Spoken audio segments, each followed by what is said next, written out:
Howdy folks, welcome back to the channel. So this is another Alliance War. This is number 5 of the season, the Magic Thief season, first Magic Thief season. So we are 1 and 2, or 1 and 3 actually at this point in the season. So definitely a very weak start to the season. We're unfortunately down in Tier 3 and have been in Tier 3 for a couple of wars now. So that's really hurting our season points to be spending wars at that lower multiplier and losing wars additionally, right? So we really need to get back to our winning ways. We had the previous season a very high win percentage, so hopefully this is just a temporary kind of misstep for us. Even if we don't manage to make it into Tier 2, Plat 2 by the end of the season, my hope is that we can at least secure a strong enough, a deep enough footing into Tier 2 by the end of the season, so that going into next season, we can be virtually assured, even with some losses, of spending the entire season in Tier 2, and then it becomes a lot easier to be able to secure a Plat 2 finish. But anyway, enough of talk about the season. We need to take it one war at a time, so let's see how this war is going to shape up for us. So just going back to the beginning of the path here, the first fight is going to be against this Terrax. It's a 7-star rank 2 Terrax. Nothing really too tricky about him on that node. Then it's a spot fight. Spot also, he does have some opportunity to put debuffs on you, but probably more of a diversity placement, and it's only a rank 4, so not too worried about that one. Third fight, Havok, who is a pretty typical placement on this armor break node, which presents some complexities, but again, since it's so typical, I have a pretty good plan of how I'm going to deal with that. Those first 3 are not tactic attackers, but the final fight on this path is against Silver Surfer, who is tactic this season, and we'll talk about how that presents some challenges for us with regards to this node in particular. So I find after the path, there's an opportunity, or actually 2 opportunities to take minis. I've been taking 2 minis pretty much every war this season. Seems to be about what I can fit in. The first one is against this Absorbing Man. It's a rank 4 but ascended Absorbing Man on the regen node, node number 37. And then I think there's node number 40. Yes, Reinvigorated Unblockable plus Burden of Might. It's a Sersi, who is tactic, but again, it's only a rank 4 this time around. And the plan kind of changes a little bit during the war as far as this fight goes, so we'll talk about that when the time comes. But let's go back to this first fight against Terrax. So again, Terrax, it is a 7-star rank 2. Terrax can be an annoying defender, but we're in war now, right? So it's a little bit different from in Battlegrounds where you're trying to go fast and he can kind of hold you up a bit. In war, don't really care about taking things a little bit slowly. So, the real key thing about Terrax is the fact that he has that rock field. Just stay out of the way when his rock field is active, and that's pretty much 90% of the fight against him. So, what's our game plan? Usually my default coming into Path 4, if I'm not sure, is to come with Elsa. Her ability to very easily purify any kind of non-damaging debuff on her makes her very, very powerful for these nodes, because that means that she can proc Furies very easily every time she purifies a debuff. So the game plan is, again, it's this rock field. As long as I stay away until it expires, he can't really hurt me too badly, and then just Elsa should be able to nuke this down in fairly short order. So let's see how that fight plays out. It is a duped Terrax, so he is going to start in that rock field, but we just back up, it's expired, and now we can start doing damage against him. So intercept into 5-hit combo, put those busted debuffs on. You can see he's already taking quite a bit of damage. So there's another rock field that really should wait out, but I saw how much damage I was doing, and I figured, you know what, let's just get this fight over with. So only took like 5% health during that rock field. And also, it doesn't do as much damage to you during the early part of the rock field. It kind of builds up over time. But again, you can see how quickly that Terrax goes down. It's really only like 4 or 5 combos that I had to land on him. 36 seconds, and he's in the bin. So on to fight number 2. Again, it should be another easy one, this Spot fight, because it's only a rank 4, as well as Spot isn't really, doesn't really have any real special interactions with this node. He can put debuffs on you via the, what are they called? The ruptures, if you hit into his mist during untouchable phase, but if that happens to us, that's really going to be the least of our issues. So you saw how brilliantly Elsa did on that first node, so Elsa is going to make her second appearance here. I anticipate this being a very easy fight. So it's really just, I'll fight him the same way I would fight Spot on any other node. Really just watch out for that untouchable. Once he gets to those number of stacks, try to trigger it safely, just one miss and then back off. And then otherwise, again, just nuke him down, which Elsa should be able to do. Alright, so the fight starts up. We're able to get the special Elsa parry right away and put the busted debuff up on him. You can see 2 combos already at 70% health. We're able to counter a heavy, which does help us a bit. So he's going to be proccing untouchable once he throws this special. And I hadn't practiced this beforehand. It's something I have done before, but I haven't fought Spot in a while. So I was glad that I was able to find that right spot in his special animation, no pun intended, to trigger the untouchable. He's apparently running unfazed, so he did tag me for a bit when I did my special Elsa evade. Nothing really that you can do about that. I wasn't, it's not really something that I think about, the possibility of unfazed triggering. But in any case, you can see 35-second fight. Yes, I took some damage, but I'm not using Elsa for any more fights this war, so it's really not a big deal. Fight number 3 against Havok here. Again, Havok does show up on this particular node very, very frequently. And it's kind of obvious why. That part of the node effects are that you're going to be getting a armor break on you every time he throws a special. And obviously you want to have armor up on you, ideally, when you're fighting Havok, so that you're not taking any plasma detonations. But again, I've taken this fight a number of times. Lady Deathstrike is usually who I bring in. He's not tactic, so there's really no reason I need to worry about tactic at all. So the typical plan is just keep the heal block up. He is going to go unblockable here and there, but with the heal block up, Lady Deathstrike has that additional ability to block the unblockable. Not that I'll really need it. There's nothing really Havok can do that is difficult to dex. But hopefully with a 7-star rank 2 Lady Deathstrike, I'll be able to just kind of nuke him down before I take too many plasma detonations, because she only gets 1 armor up, at least in this style of fight. So, it's very likely that at some point in the fight, I am going to get armor broken. I'm not going to have an armor effect, and then he could, detonate that plasma against me. But it's probably going to take a lot more than that to really have any chance of killing me. So really highly confident going into this. Again, it's a fight I've done before, so let's see if I can replicate what I've done in the past. Alright, so we go ahead and standard combos. We do get that heal block effect on him, as you can see, building our way up to ferocity mode. So we are trying to bait L2s if possible, not L1s. So he's already almost half down. This probably is not going to be a big problem. So dex the L2, even though it was unblockable. Again, that's a very easy special to dex. Should be hitting ferocity with the next special that we throw, which is this one. So he's almost dead. Unfortunately, I don't push him to 2 bars, and he does throw the L1. And so that is, you can see I have an armor break on me. I don't have armor, therefore I do take a plasma detonation, but it really doesn't really even do that much, right? 10% damage. I'm actually kind of surprised it was only 10%. It's possible that because I had so many ruptures up on him, that Inequity was doing work there. But in any case, so that, again, was an easy enough fight. And so that takes us to the final fight of the path, which is this Silver Surfer on node 31. So he is tactic. And I guess even if he weren't tactic, the challenge here is that he's going to be probably unblockable the entire fight. And actually, let's talk about that a little bit, right? Because you can see from my game plan that I didn't really totally, I guess, understand this or realize this before going into the fight. So my plan is to come in with Hood, and the reason why I say that my game plan shows I didn't quite understand that he's going to be unblockable is that I talk about getting the Fate Seal up early and often.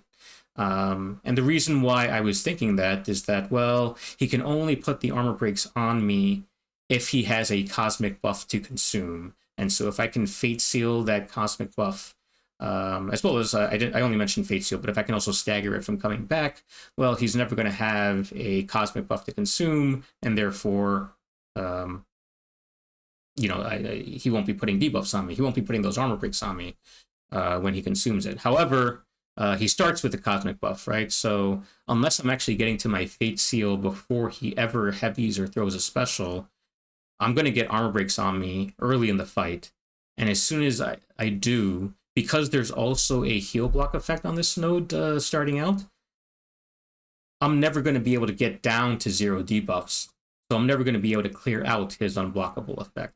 So that's something that, you know, it's kind of obvious, especially for someone who's taken Path 4 as many times as I have at this point, but you know, for whatever reason, I just didn't grok that. So, but it definitely plays a role here, right? And so my plan is, again, well, get this Fate Seal up, as well as you know, because he is going to be unblockable here and there. My thinking at the time, don't finish your combos if he has more than a bar of power, because he does tend to catch you a little bit, or at least catches me often if I finish my combos, and if I'm too deep kind of into his space, right, then he can fire off that special and nick me before I have a chance to evade. So this is going to be an interesting fight. You'll see what I mean in a second, but let's go ahead and start it up. So go ahead and just start trying to get into invisibility mode, which I do. He gets his 3 armor breaks up on me, which now you're going to see that unblockable is never going to go away for the rest of the fight. So start just doing regular combos. Go ahead and evade. Load some indestructibles up, which I really should clear out. I think I was preoccupied with getting those Fate Seals up, so I do clear out the indestructibles there, but you'll see, oh, well, right there, I thought I was going to be able to get invisible before his dash finished, but I didn't. So I ended up throwing a special while I had a power sting up, plus he was indestructible. Throw another special into his indestructible. So this fight is really going pretty poorly at this point. But still haven't taken too much damage. It's still very salvageable. So now I take another power sting. Trying to be mindful of that indestructible, but I just keep on attacking and keep on just wasting all of my bullets because I'm not doing any damage on him. So finally I do clear out again, but I'm gonna have to spade out another special. Let's see if I can do it without dexing. So no, so you can see that he goes indestructible again, and I'm getting a little bit cornered, so I do want to bait out that L2. The L2 is not difficult to dex, but if you're in the corner, it can be. So finally I'm doing some damage here, especially with this detonation. Okay, now he's down to 50%, being a little bit more confident. I'm invisible, but he actually... I'm not actually even sure what happened there. Actually, why don't we back up just a little bit, because it's something that I had noticed during the fight, and I didn't know why. So did he have a vigilance buff up? So I don't see any... I mean, he's Fate Sealed, and he manages to bypass my miss. I still don't understand exactly what happened there. But anyway, yeah, so he does kind of tag me a little bit. Keeps on getting these indestructible effects back, even though they're tier 3 and he can only stack a maximum of 3. He keeps on getting them, and I keep on just kind of blindly throwing my specials, so I keep on taking what's adding up to be fairly significant power sting damage. That was a bad evade. I actually got lucky that I wasn't tagged by that one, but at least he's ticking back down now. I'm feeling, again, a little bit more confident. He's at 30% health. When I clear out these indestructibles if I can. But then, you know, I dex an L1 and he gets 3 right back, so let me go ahead and clear those back out again and dex, but for whatever reason, I just one dex too many and I get tagged, and now I'm in real trouble, right? I'm down below 30% health. You know, he's been tagging me left and right, and I can't really take too many more of those. He catches me again. I think I was busy looking at that power sting timer, and I thought I had evaded enough, and clearly not. So I do throw this L3, hoping it's going to do some decent damage. Fortunately, the indestructibles are off. it only does 8%. I mean, not terrible, but not great. So definitely still in a lot of trouble. So I get the strike or evade. That helps a lot. Now he's 10% health. If I can just dex one more L2, which I do successfully there, and that is the proper timing for it. So now he's almost dead, but he actually nips me on that little swinging board attack. If that had crit, I probably would have died. So very fortunate that I managed to escape after all that, and still be alive, right? So, yeah, it was a very poorly executed fight. Also a flaw in the game plan, as I already talked about. So, yeah, it's just a lot of luck that contributed to me staying alive. So the fact that I'm at low health, as well as I wasted all those bullets, when we get to the Sersi fight, we'll talk about the way that the game plan changed. Or at least we talked about it changing. Okay, so the fifth fight, the first mini-boss fight, is going to be this Absorbing Man fight. So this is where he has the ability to proc regens if you spend time close to him.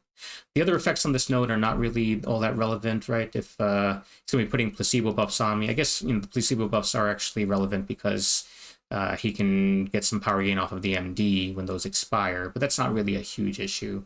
The resistance is futile, so if if I'm immune to any effect that he inflicts on me, that's also going to give him some power, but that's not going to be relevant for this fight. And then he has some enhanced recovery on that healing. So my plan here, you saw obviously that I already brought a Lady Deathstrike, so because Lady Deathstrike does have that very easy access to heal block, I'm going to try to just basically make this a somewhat long but easy fight where I just keep him heal block the whole time and take him down. So, game plan, as I said, keep the heal block up as much as possible. I'm not going to obsess too much about deactivating his forms. He's going to be heal blocked anyway, so there, at least that one aspect of refining forms isn't going to be much of an issue, the regen.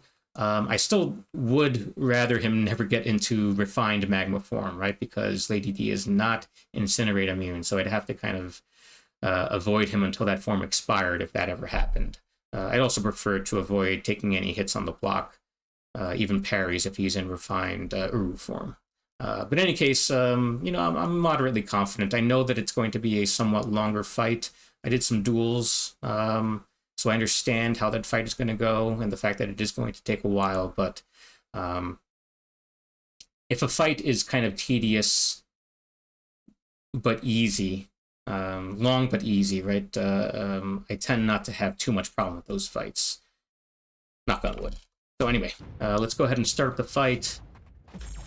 So we're just going to parry, get our heal block up via normal combos, keep on repeating until he throws specials, deactivate the form if I have an easy ability to do that. If not, just punish the special, right? So I'm going to bait out this L2. I do get the proper spacing, so I do deactivate that form. I'm going to be close to ferocity. Yes, I do enter ferocity mode here.